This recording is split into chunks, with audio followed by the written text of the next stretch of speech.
Assalamualaikum warahmatullahi wabarakatuh.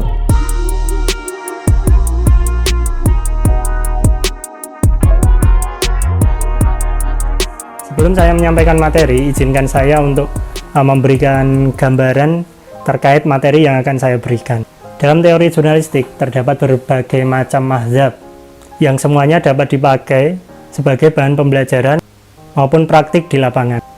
Pada kesempatan ini, saya menggunakan kapasitas saya untuk mengeluarkan gagasan terkait salah satu mazhab tentunya yang saya anut.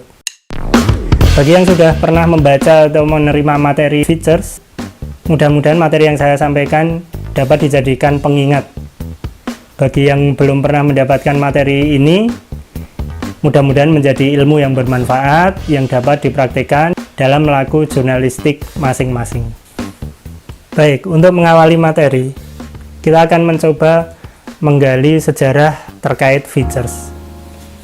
Munculnya features dalam dunia jurnalistik itu diawali oleh dua orang anggota LPM, semacam lembaga pers mahasiswa ini, di sebuah kampus di Amerika. Ditemukanlah konsep features ini oleh dua orang tersebut yang kemudian dijadikan sebagai gaya tulisan di majalah kampus tersebut. Singkat cerita, dua mahasiswa tersebut setelah lulus dari kampusnya, lalu mendirikan sebuah perusahaan pers yang bernama Times. Gaya features tersebut masuk di Indonesia dibawa oleh salah satu pendiri Tempo, yakni Gunawan Muhammad.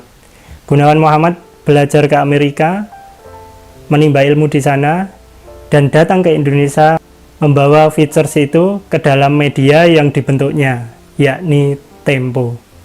Maka dari itu dapat dikatakan nabinya penulisan features itu adalah Gunawan Muhammad. Kemudian kitab suci yang dibawa yakni sebuah panduan yang diberi judul Seandainya Wartawan Tempo.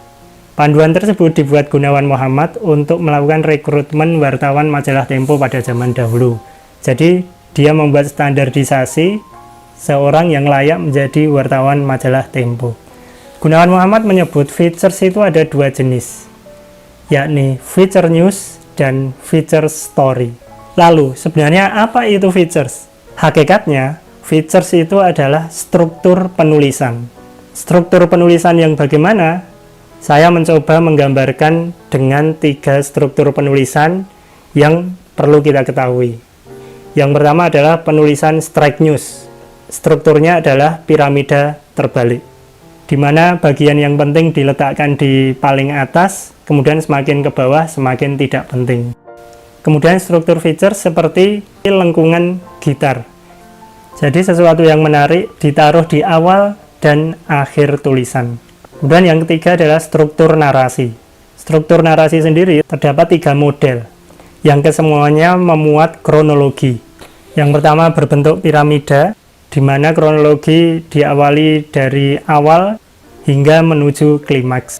Model yang kedua diawali dengan semi klimaks, kemudian berbalik ke awal kisah atau titik nol, kemudian menuju ke klimaksnya. Model yang ketiga, klimaks ditempatkan di awal dan akhir. Dari tiga struktur yang saya jelaskan tadi, saya akan mengambil dua perbandingan yang relatif signifikan, yakni struktur piramida terbalik dan struktur features. Dalam dunia jurnalistik, keduanya memiliki persamaan dan perbedaan. Jika kepentingannya adalah berita, maka sama-sama memiliki lead, tubuh berita, dan ekor berita. Perbedaannya, dalam struktur piramida terbalik, lead digunakan untuk menampung semua informasi yang penting, kemudian isinya berupa penjelasan dari informasi penting tersebut, dan ekornya adalah informasi tambahan-tambahan yang jika dihilangkan itu tidak mempengaruhi esensi tulisan. Sedangkan dalam struktur features, lead diambil dari informasi yang paling menarik, kemudian isinya normatif, ditutup dengan ekor yang wajib menarik pula. Ditambah dengan syarat ekor ini harus relevan dengan lead di awal. Oke, sampai sini mudah-mudahan dapat dipahami. Apa yang perlu disiapkan untuk menulis features? Ibaratnya perang, sebelum menulis features harus memiliki persiapan senjata yang lengkap. ada 4 senjata yang harus dimiliki untuk menulis features. Yang pertama adalah ide. Ide ini menjadi pondasi awal dari peliputan features. Bagaimana mendapatkan ide peliputan? Ide peliputan dapat diperoleh dari yang pertama, riset. Yang kedua, observasi lapangan. Yang ketiga, penggalian data. Dari sinilah kecerdasan seorang jurnalis diuji. Jurnalis yang cerdas menyusun laporan berdasarkan riset. Kalau istilahnya itu research before report.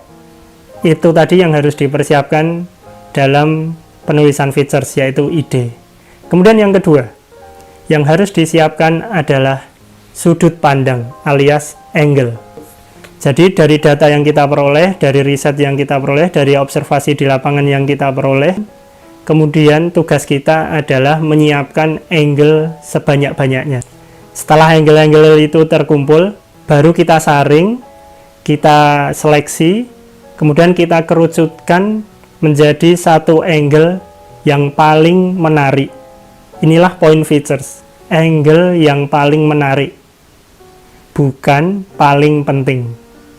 Senjata yang ketiga yang perlu dipersiapkan adalah menghindari profil pribadi. Memang profil individu dapat dijadikan sebagai feature story. Namun kaitannya dengan kasus ini, seorang jurnalis harus menghindari expose terlalu mendalam terkait profil pribadi. Terakhir, senjata keempat yang harus dimiliki adalah outline peliputan. Outline dibuat untuk menuntun langkah kita dari perencanaan peliputan, eksekusi, hingga nanti penulisan. Mulai dari perencanaan, riset, menemukan angle, kemudian eksekusi, bagaimana wawancara, hingga bagaimana struktur penulisan yang digunakan, itu terjabarkan rinci dalam outline. Dari sedikit materi yang saya sampaikan tersebut, saya ingin memantik kawan-kawan mahasiswa untuk berdiskusi terkait ide-ide yang paling menarik untuk dijadikan tulisan features. Silahkan menggali 2 ide saja yang paling menarik.